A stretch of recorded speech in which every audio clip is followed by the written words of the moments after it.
Assalamualaikum warahmatullahi wabarakatuh. Bismillahirrahmanirrahim.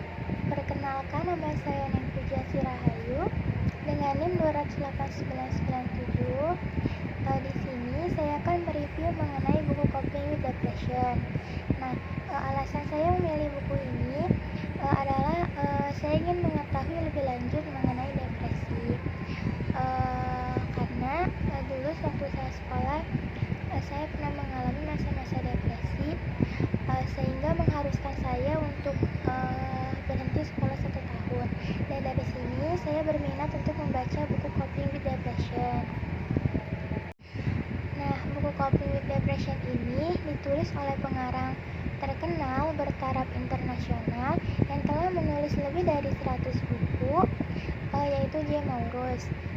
Dia lahir dan sekolah di Italia dan kemudian pindah di India, tempat dia mulai untuk belajar berbahasa Inggris.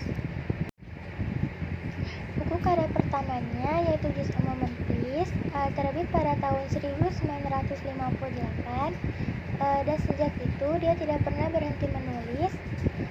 Buku-buku terlarisnya sepanjang masa yaitu Just a Moment Please, Today is Ours, Pretty Sweet Lies, dan Make the Most of Your Time. Dari sejumlah bukunya telah diterjemahkan ke dalam banyak bahasa, termasuk buku Coping with Depression. Buku Coping with Depression ini diterjemahkan oleh Laila Qadria dengan penerbit Break Publishers, didistribusikan oleh Mitra Media Nusantara dengan 152 halaman. Buku ini bagus banget buat kalian yang ingin tahu lebih lanjut mengenai depresi, apa itu depresi, gejala-gejala depresi, macam-macam depresi, tingkatan cara penanganannya. Kita juga bisa menganalisa sekitar apakah ada yang mengalami depresi. Lanjut ke isi bukunya. Di dalam buku yang ditulis oleh J. Maurus, ada 2 macam tingkatan depresi menurut para ahli dan juga psikiatri, dari yang normal hingga patologis dan berbagai tahapan, dari yang ringan, serius hingga akut. Lalu, macam-macam depresi ini adalah: yang pertama ada depresi reaktif, yakni depresi yang ditimbulkan oleh faktor luar yang bisa saja terjadi sekali dan dipengaruhi oleh lingkungan. Artinya siapapun bisa depresi di titik ini. Lalu yang kedua ada depresi endogen. Pada depresi ini dipandang simptom neurosis atau psikosis. Pada neurosis, pasien menyadari kalau dia menderita penyakit, tetapi mereka tidak sadar pada sifat dasar penyakit tersebut. Pada neurosis ini diperburuk oleh faktor psikologis, semisal stres emosional, konflik, frustasi, dan lain-lain. Lalu, selain neurosis ada psikosis, yaitu pasien kehilangan pandangan terhadap diri sendiri dan masalah yang sedang ia hadapi. Hubungannya dengan kehidupan sudah rusak.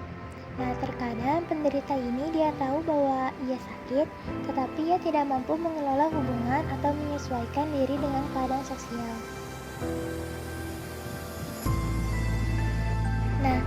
Kemunculan depresi ini terbentuk ketika berhadapan dengan bahaya, baik nyata maupun hayal.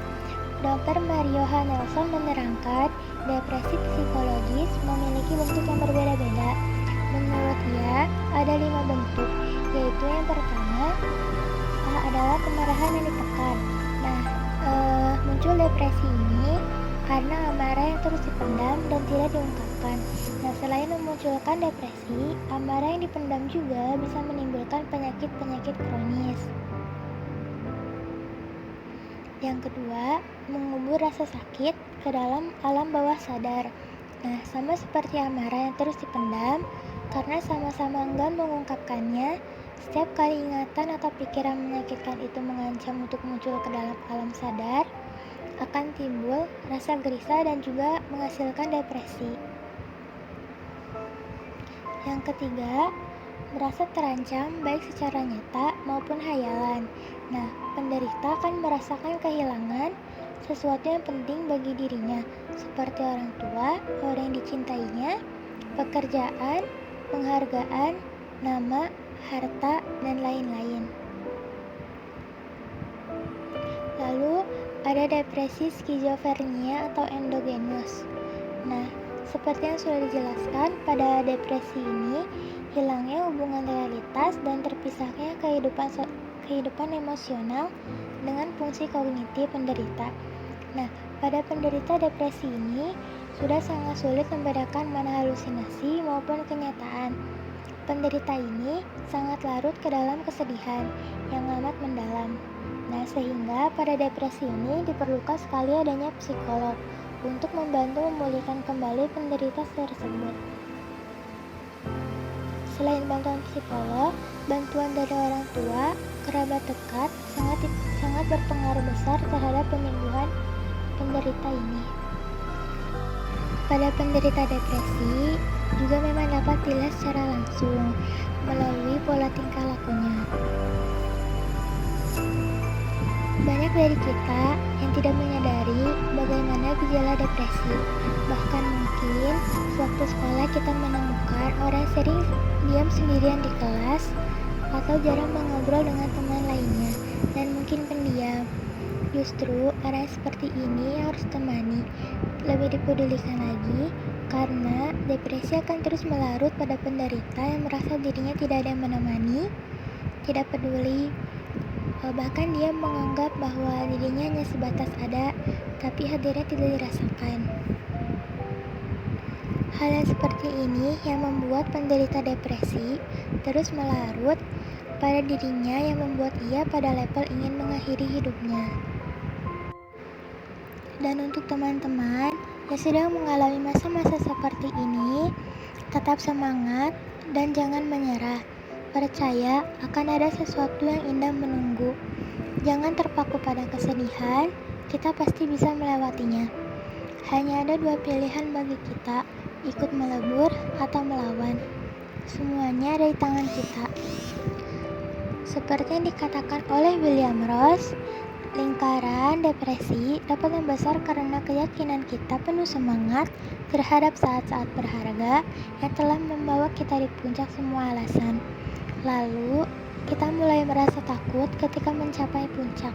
Ketakutan ini berubah menjadi rasa kalut, sehingga optimisme sirna dan kita pun jatuh.